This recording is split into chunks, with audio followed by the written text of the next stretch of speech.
Sheriff's Department. File a missing person report. Is this a family member or friend? Family member. Sister. And how long ago did you last talk to her?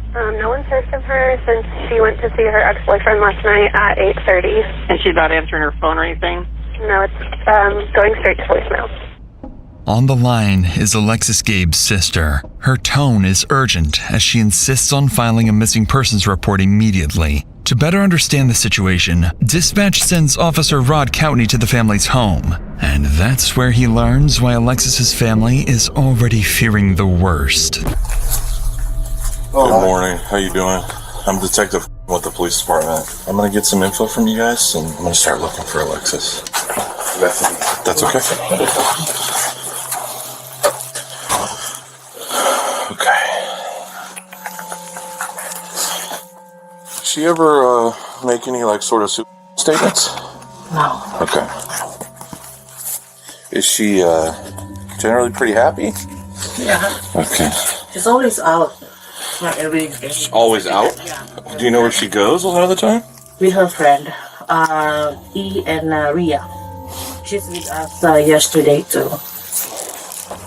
Does she have any mental health issues? It's generally an antidepressant. Yeah, I know. That's what she said. That's why she's looking out for the doctor. She's seeing the doctor. Okay. When they have accident with her boyfriend, car accident. She said she have a chiropractor appointment. Who's her boyfriend? The one that we know is Marshall. Marshall. Jones, yeah. Okay. And then we just find out yesterday. The friend said Marshall threatening Alexis. If they gonna broke up, he's gonna kill or gonna kill Alexis. Oh, okay. And this is Marshall? Marshall. Yeah. Okay. Needless to say, the officer knows exactly who they need to speak with next. According to Alexis's mother, Marshall Jones is the boyfriend she went to see last. But even more troubling is her claim that he had threatened to harm himself or Alexis if they ever broke up. As Coutney wraps up his initial search, he relays the information to his sergeant. From there, requests are made for street CCTV footage, a real-time location warrant for her phone, and most urgently, another officer is dispatched to Marshall's address. Later that afternoon, the officer arrives at the house. Knowing Marshall is one of the last people to see Alexis alive, the officer expects to gather more information about her whereabouts. But he's about to get much more than that. But before we get to that, I want to talk about something else that's important too. For almost a year, I've had this discomfort with my ear, and every time I thought about booking an appointment, I saw the long waiting times and just told myself it would probably go away on its own. But it never did. I know we've all been there. It's easy to do. But that's where today's sponsor, ZocDoc, comes in. ZocDoc is a completely free website that makes booking your next doctor's appointment fast and easy. Just select the specialty you need, your area, and your insurance. ZocDoc then shows you doctors near you that will fit. With more than 150,000 providers across all 50 states, from primary care to dental health to urgent care to mental health, you'll always find the right one. Check their reviews, pick a time slot, fill your details, and just like that, you're booked, usually within 24 to 72 hours. Sometimes even the same day. Look, I spent almost a year ignoring my ear problem. Don't make that same mistake. So if there's something you've been ignoring or putting off, make it easy for yourself. Head to ZocDoc.com/DrInsanity or simply click the link in the description to instantly book a doctor today. I know it may seem small, but just clicking the link in the description is a huge step towards prioritizing your health. Thanks so much to ZocDoc for sponsoring this video and for helping us all take better care of our health. With that said, let's get back to the video. How y'all doing? Hey, is Marshall home? No. Are you now? Yes. Yeah. Okay. How y'all doing today? Good. Praying. Okay. What's up, friend? Y'all be safe. Be careful now, okay?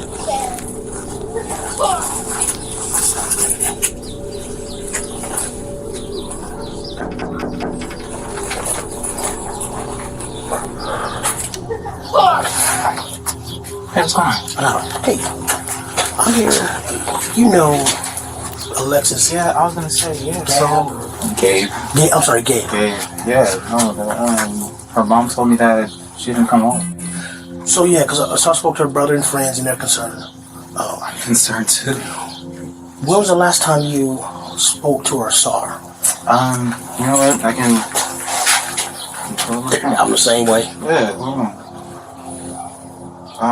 So I'll show you my call log.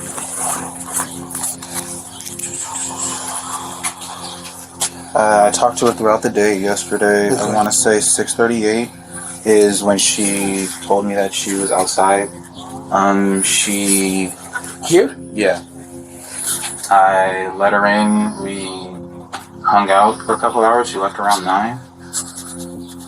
Did she say where she was going?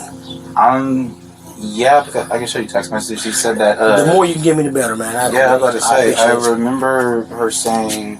This is from today. It's not delivering. I've been trying to call her. I was like, you still coming over? You must still be asleep. She's like, I can only come by for a bit today. I was like, okay. Because she was doing some other stuff for her job that she was doing some running around for. Okay. Any idea where she may be? You know, brother, I'm going to keep it a buck with you. Mm-hmm. I honestly thought she went to go smoke with her friend Rhea when she left here. Rhea? Maria. Oh, Maria. Yeah. Okay. I thought she went to go smoke with her because usually she won't tell me, you know, what she's doing until she's already doing it. Mm-hmm. So I thought she went there, but then when I kept on calling by like 11 and I wasn't getting anything. Okay. Did she seem out of sorts when she came over yesterday? Was she her normal self? Whatever that may be. Yeah, I mean, she came in, we hugged, we kissed, she watched me, do my little heist on GTA, playing my game and whatnot. I mean, we watched Family Guy. Okay. It was fine. When she left, did you see her? Did you see her leave? Yeah. And I say yeah because I opened the garage door and she left. So Okay. Also, she opened the garage door. Yeah. All right.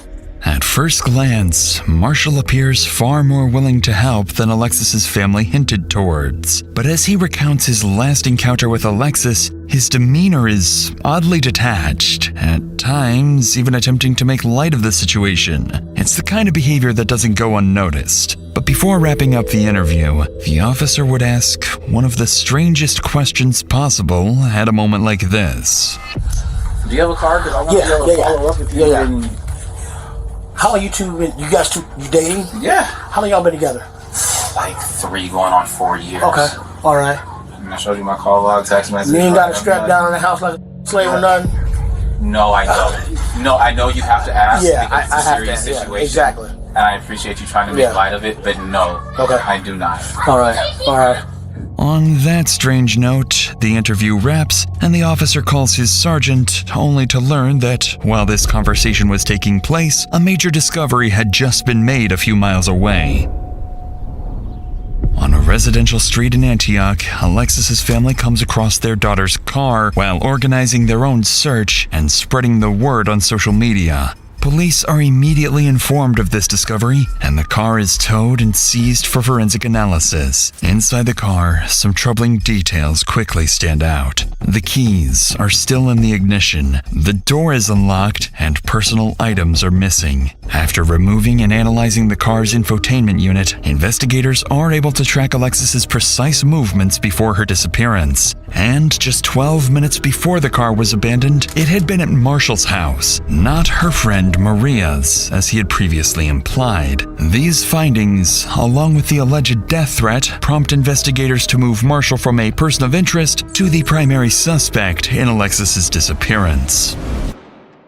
The following day, 2 detectives arrive at Marshall's house, suspecting he is the last person to see her alive and may have been withholding vital information. However, they're also here for something else. Something that will catch him completely off guard. Hey, I'm a detective minister real quick. Are you Alexis's boyfriend? Yeah. Boyfriend? Okay, what's your name? Marshall. Marshall? Okay. Yeah, we're still looking for her. Have you heard from her at all? Or? I have not. I've been trying to call her. I've been texting. My text messages aren't getting delivered. My phone calls are going straight to voicemail. Gotcha. Okay. Yeah, basically at this point, I think this is the last place that we know that she was at. Right, and so we're just, obviously that's why we're kind of keying in on this area, I understand, and I was telling her mom, hey, I saw her, this is the last time. Yeah. And I'm worried. Right. And she's missing. And that just means that she's missing. It doesn't necessarily mean something happened to her. So I'm really trying not to let my mind wander. Her friends have, I'm not going to say they've been putting me under scrutiny, but they're making me feel like I did something and I didn't. Okay. Yeah, I mean, anytime. And boyfriend, right? And that's what I'm saying. You know, everybody handles team, stress so, different, you know. Yeah. And so I just want to rule everything out, anything weird to happen here. So, you know what I mean? Then we can move on to, hey, let's go look another area and see where she's at, you know? I understand. Are you cool if we go inside and look around real quick? It's not my house, it's my stepdad's. So, right. I mean, I could call him really fast and see. Yeah, that's fine. Go ahead.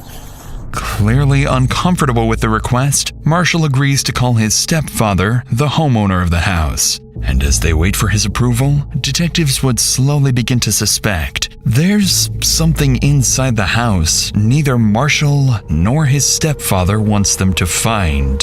Hey, Dad.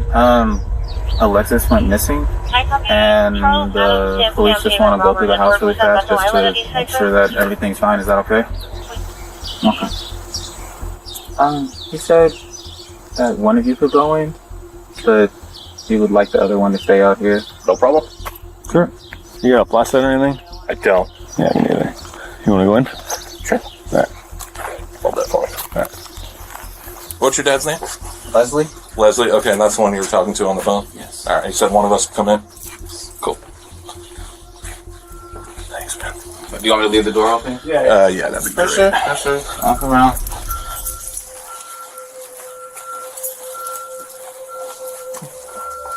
Anything of hers that's here? I mean, there might be some clothes that she left over. Okay. It's gonna be in my room. My room's a mess. That's fine.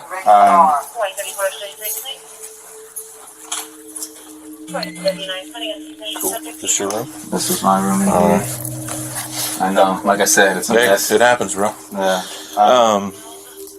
You guys drink together, I'm assuming? Yeah. At the house. As the officer moves through the house, Marshall's room quickly stands out, left in complete disarray. And as he inspects the room further, little does he know, this very place holds subtle clues and will soon become a crime scene. Is there upstairs? It's just one story. Just one story. Thank you. Appreciate it. I'm sorry. You're good. And then this is other people's rooms? Yeah.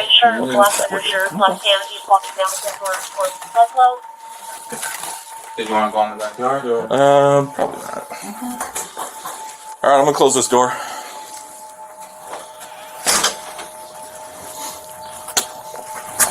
Nothing out of the ordinary. His room is an absolute mess. He does. Focusing on the mess, the officer overlooks the attic, a place hiding a terrifying secret. And it's no accident. Marshall has been guiding him through certain areas, carefully steering him away from others. But despite the search turning up nothing, officers aren't done with him just yet. There's something else they want to ask. No contact from her? None whatsoever. Okay. Phone's been off. You tried to call her, I'm assuming? Indeed. Okay. Do you mind hanging up with him real quick so we can... I'm going to ask you something. Would you be willing to give us your cell phone for a forensic download? Oh, yeah. Okay. So I'm able to do all that stuff. What's the forensic download again? It just shows me all the information on your phone for a certain period of time. Oh, okay. It shows like, hey, was this phone here the whole time? Oh, yeah. Stuff like that. Okay, yeah, Okay. for sure. And then I would just have you sign like a consent form. Okay. And then you can bring it down, sign the consent form down at the PD. And then I'd take your passcode, and then I would do it that way. Okay. They want to do a forensic download just to make sure that, you know, my phone is where I said it was, i.e. where I said I was. Yeah. But she was still here when he got home?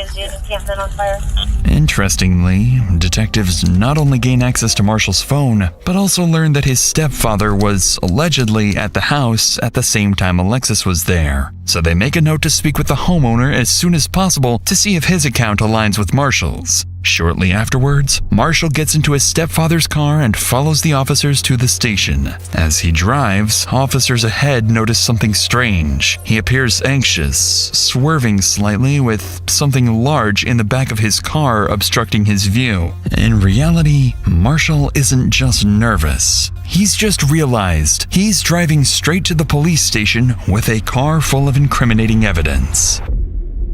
About 10 minutes later, Marshall arrives at the station, trying to steady himself, quietly questioning why he brought this car in the first place. And the second he steps out, he realizes the officers are onto him. You know what you all have? Yeah, blankets and whatnot. Wait, do you actually have to search it, or can you just look around? Because it's my dad's car, and no, I mean, I kind of just want to lift the gate so I can see inside, you know? If that's cool. Again, it's not my car, it's my dad's, and you have my phone, so I'll open the gate for you, though, so that way you can look inside. That'd be great.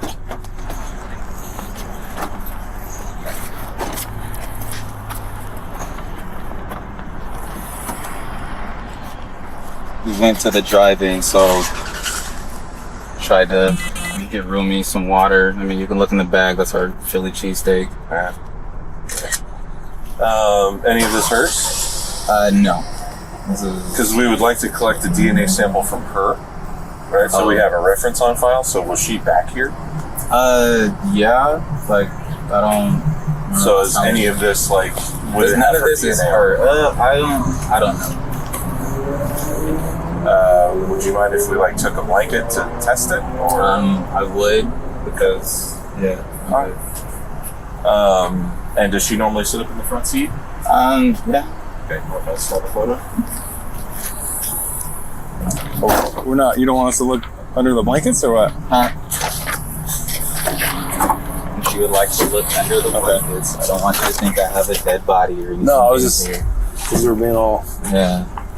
Okay. So this is your stepdad or your real dad? My stepdad. Gotcha. All right, cool. Naturally, Marshall's unwillingness to show what's in the trunk immediately raises red flags for the officers. Once it's opened, they find multiple blankets, pillows, and food waste, with Marshall insisting that he and Alexis used the car as a bed at the drive-in. With suspicion mounting, they get Marshall to sign a consent form, download the data from his phone, and then return it to him. And as they let him go, detectives believe the contents of Marshall's phone may finally reveal what he's been hiding, unaware that this entire investigation is about to start going downhill. The next day, as investigators prepare to review the data from Marshall's phone, they notice the download process has failed, leaving them with nothing. Realizing Marshall's willingness to cooperate may already be reaching its limits, detectives decide not to push any further for now and instead turn their attention elsewhere. There's still one person they haven't spoken to yet. Marshall's stepfather, the homeowner who was allegedly inside the house the same night Alexis disappeared. If something happened to her that night, he may have witnessed it. With that in mind, they drive back to the house to speak with him, where they'll begin to suspect that not everyone wants them to discover the truth behind Alexis's disappearance. Hey, Mr. Clark. Hey, we're just trying to follow up on everything going on with Alexis. We haven't talked to you yet. Marshall had said that you were here when Alexis was here on Wednesday night. Did you see Alexis here on the 26th? Be honest with you, I come. If she's here, she's here. She's not. When I see her, I don't. You don't recall seeing her car here? No, I do not. And you don't remember seeing her, talking to her that night? No, I didn't see her there that night. No Wednesday. How's Marshall holding up with all this? He's upset. No, for sure. I mean, just now finding out that his girlfriend's coming up missing. I mean, I found out yesterday with the note coming in, a flyer. Oh yeah, flyer and stuff. Saying that she's missing. I'm like, what the hell is going on? What was she like as just an everyday person? Like, she's good? Sweet. Yeah. I mean, she's just a good young lady. She never brought drama to your house or anything like that, or? What couples? I mean, they're aside from couple drama. Yeah. I mean, they never argued in front of me. But like, she never brought any outside BS to your house or anything like that. No. Is Marshall around? I know one of the detectives was trying to reach him and he hadn't returned his phone call. Marshall's not here. And last thing he said he's gonna go talk to his mom. Me and his mom don't really, conversate like that. With this information, police now know where to look for Marshall next. His mother's house. What catches the officers off guard, however, is Leslie's refusal to confirm being with Marshall and Alexis the night she disappeared, directly contradicting what Marshall had previously told investigators. Now faced with more questions than answers, officers leave to figure out their next move. From this point forward, the investigation into Alexis's disappearance quietly begins to shift in a much darker direction.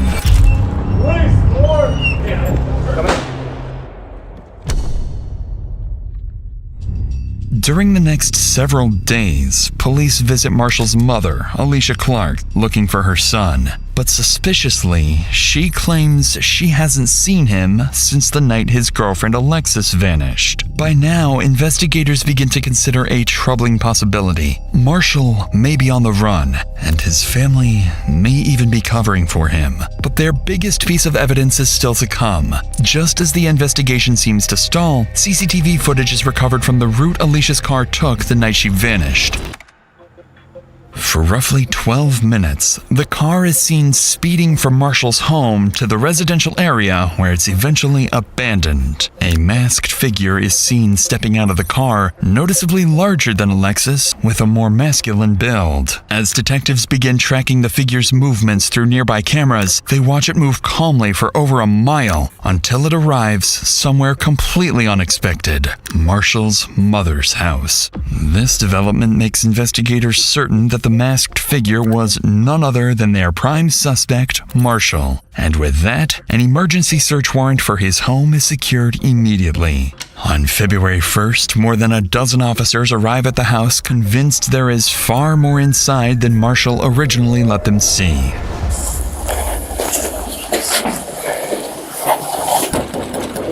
Oakley PD search warrant, open up! Never mind. Press the door. Press the door with the foot.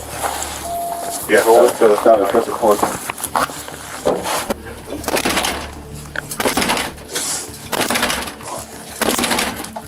Yes. We need that pry. You want the pry? Pry bar? Oakley PD! Come out with your hands up! Come out with your hands up! Check the left, check the left. I got a door on the right. Check that door. Left's clear. Oakley PD, come out with your hands up! Search warrant!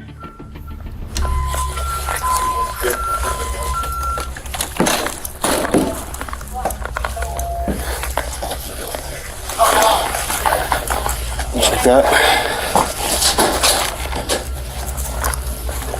Clear. As officers move through the house, neither Marshall nor his stepfather are anywhere to be found. But then, as they prepare to enter the garage, it doesn't take long for a vile discovery to emerge.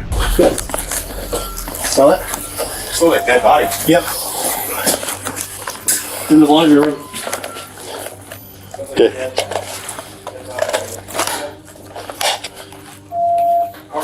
Yeah. I just little co-partner one. Right here, yeah? Yeah, right in here. I got a big whiff. Yep. Where's that backyard? All space? Yep.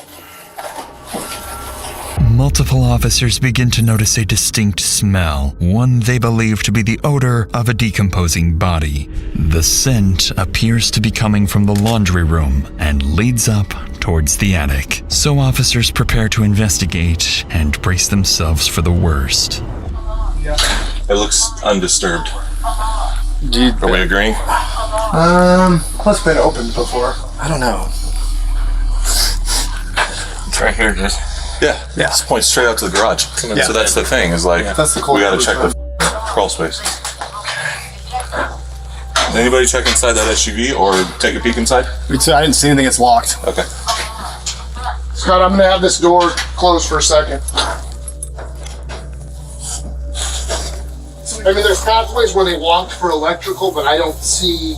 No footprints, no drag marks. Yeah, I mean, it's just you can see where they're walking, Okay. doing something, but I don't.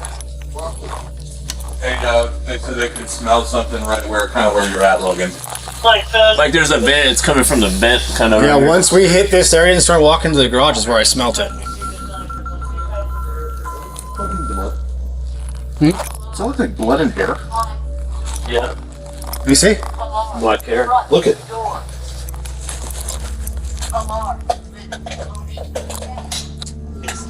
Paint? Could be blood, could Looks be like mold. brown paint, but that could also be like blood. All right, let's flops. Camera to West County from Let's clear up. After following the scent, officers come up empty-handed, but they do uncover what appears to be dried blood. After clearing the entire house, officers are still unable to locate the source of the smell, so a canine unit is called in. If human remains are hidden somewhere on the property, this dog may be their best bet on finding them. I don't know if I got a big whiff right in the laundry room. Oh. It smelled like just dead body. Ooh. All right, let's see what we get. No worries.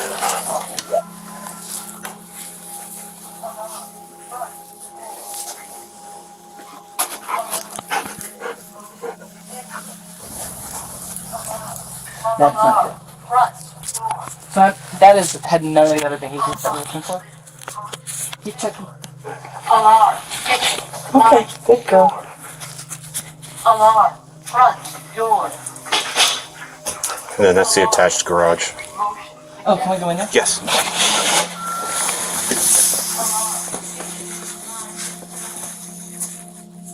Okay, good girl.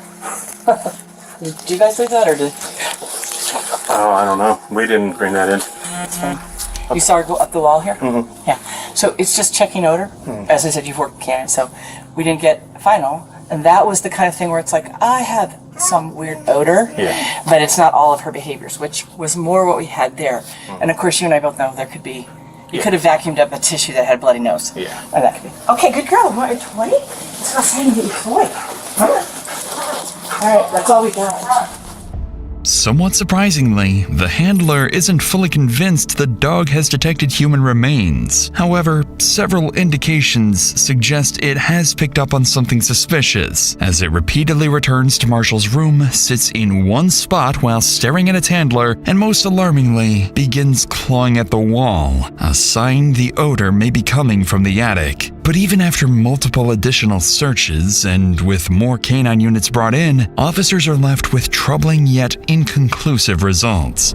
Small traces of blood, the presence of bleach and other cleaning supplies, and a missing shower curtain. Following these discoveries, officers secure the scene and begin working to obtain real-time location data for Marshall's phone, now fully suspecting they have a homicide on their hands.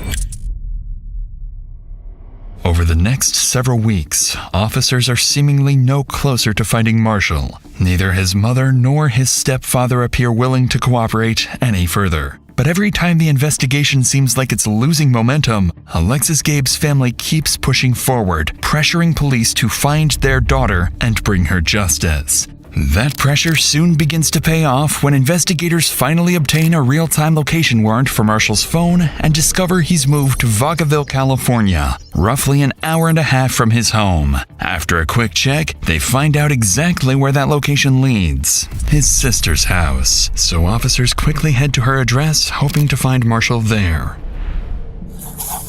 What's your name? Ariana. Ariana. I'm James. Nice to meet you. Nice to meet you. Obviously, you know why we're here, right? I do. When he got here, he was off. While he was here, that's when I saw the first flyer for Alexis. And that's when I started putting the pieces together, what could be. I said, get your tomorrow, you gotta be gone. I want nothing to do with this. And his gun was underneath. I lost my What was their relationship like between Alexis and Marshall? So it got toxic over the last year and a half. He was a lot more torn up about them breaking up than about her being missing. I will say that, irrefutably. Looking back on it, my brother does have sociopath and narcissistic tendencies about himself. Your mom and Marshall are close, right? Yes. Do you think that she's helped him out in any way? Will she get in trouble? I hope not. I mean, I hope in the end of all this, she'll be as cooperative as you are. Because ultimately, your brother made the choice that he made, Yes. right? So do you think he went to Vegas? No. I believe this is the number that he's using. If you guys want to take it, that's fine. Most worryingly for officers, Ariana seems to suspect someone else may be helping Marshall evade police. However, Ariana also gives them something significant, Marshall's new phone number. So after wrapping up the interview, investigators move quickly to track his location. This is when they discover that Marshall's phone is pinging all the way back to his mother, Alicia Clark's house. Up to this point, Alicia has been telling police she doesn't know where Marshall is. Now, detectives begin to suspect she's lying and may even be actively hiding from police. Over the next few hours, police secure an emergency search warrant for Alicia's house. Officers rush to the location knowing full well Marshall could disappear again at any moment. But little do they know, the lead they're following is actually a setup. Ugly police search warrant, come to the door! Hello? Sorry I was late. That's okay. Let's open the door for me. Thank you. Alright, ma'am, come Step on out, out, please. please. Autistic daughter that sleep upstairs. I understand. Is she okay up there? She's okay. Are you able to wake her up and bring her out here for a minute while we service this warrant? I'm not actually. Let me see what I can do. Anybody else inside? After escorting Alicia and her daughter outside, officers move in to search the house, but they find no one else inside. They do, however, spot a working camera outside the home, one they immediately begin trying to obtain a warrant for. Despite Marshall's absence, the forensics team insists that his phone is still actively pinging inside the house. By now, investigators know something isn't adding up. So they prepare to question Alicia, starting with the very reason they're here in the first place. Where's the best place? Nice backyard. Talk to me. What's going on? So, we're obviously here for a reason, and there's a couple of reasons. We're here for Marshall's phone. So, we know it's here, but we don't want to tear your house apart too much. So, if you could direct us to it so we don't have to, mess anything up. Like, where is the phone? It's upstairs in my closet in the green Hawaiian shirt, if you guys need it. Now I have a question. What do you guys need it for? You guys cloned it. So the cell phone thing, they went and did the download, but some of the files got screwed up, so we don't have everything. So we need that, and plus we know that he's had the phone after that. So that's the evidence that we're looking for. Strangely, Alicia appears unusually cordial with the detectives, despite having her house breached. She's even admitted to holding a wanted suspect's phone, yet treats it as if it's nothing serious. By now, investigators are more than suspicious of her involvement. They're convinced she not only knows where Marshall is, but more importantly, what he did to Alexis. So, he's obviously not here, so you know where Marshall is? Hand to God, I do not know.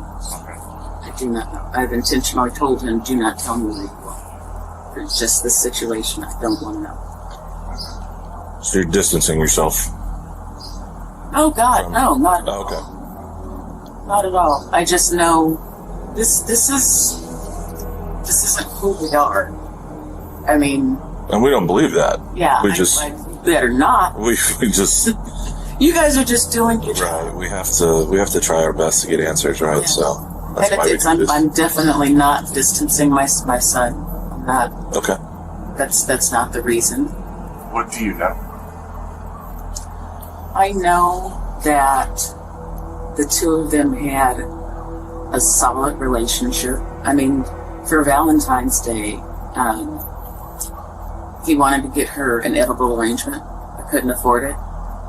And so he went and got the chocolate, all of the stuff, built her an edible arrangement. I like that. I mean, that's the kind of guy he is. I've told him since he was younger, when you're dating, you want to make sure that you are so good to her that she's going to be comparing every other guy to me. Right away, this description of Marshall doesn't quite align with what investigators believe about their suspect, especially given his sister's earlier claims that he's a narcissist and a sociopath. If Alicia is fully aware of her son's alleged crime, then defending his character like this is not only disturbing, it's something most people would find nearly impossible to do. Sensing this may be more difficult for her than she's letting on, detectives decide to shift their approach, appealing to her emotions, hoping that if this is all an act, it's about to break. Because, I mean, obviously, we're still looking. She's still out there somewhere. And things don't look good. Yeah, it's hard to look that family in the face and tell them, hey, look, we don't really have anything to tell you. Have you guys thought about maybe she was human? Have you guys found that angle? I've heard that. Some people posting stuff on the internet and stuff. But a lot of people they don't have a good grasp on how human works. Right. You can't just snatch up a 24-year-old, 170-pound female.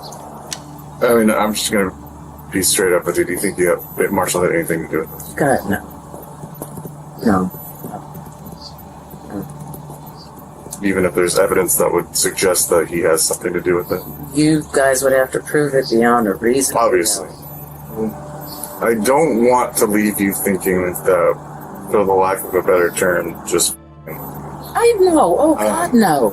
No, not at all. There's a reason. I mean, I can only leave you with that. But I can't like... That's even saying too much.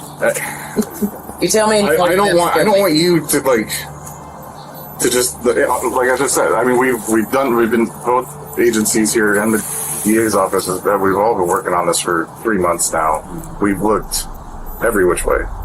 Despite the detective's best efforts, Alicia doesn't appear to budge. And the worst part is that her dismissive attitude seems to work. Although officers inside manage to locate Marshall's phone, they find it's been wiped completely clean. And with nothing concrete tying Alicia to the disappearance, investigators are once again forced to leave empty-handed. With no body, no confession, and no idea where Marshall may have gone, Alexis's case slowly starts going cold. Months go by, with no new leads on Marshall's whereabouts. But then, investigators finally secure a warrant and obtain the CCTV footage from his mother's house. And as detectives start analyzing the footage, they begin to understand how Marshall managed to stay one step ahead of investigators for so long.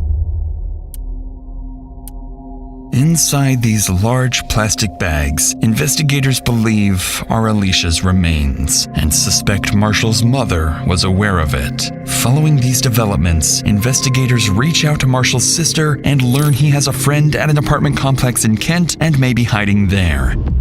Using travel records, CCTV footage, and anonymous tips, they zero in on a specific location, the Skyview 3322 apartments. On June 1st, more than 4 months after Alexis Gabe disappeared, the task force moves in to serve a murder warrant and finally arrest Marshall. But as they arrive and prepare to breach, nothing about this operation is about to go as planned.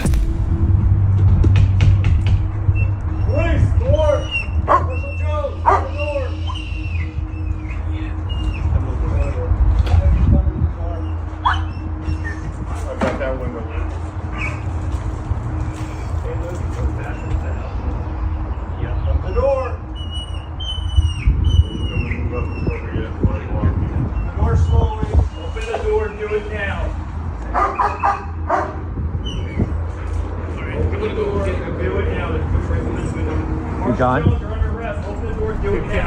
Come in.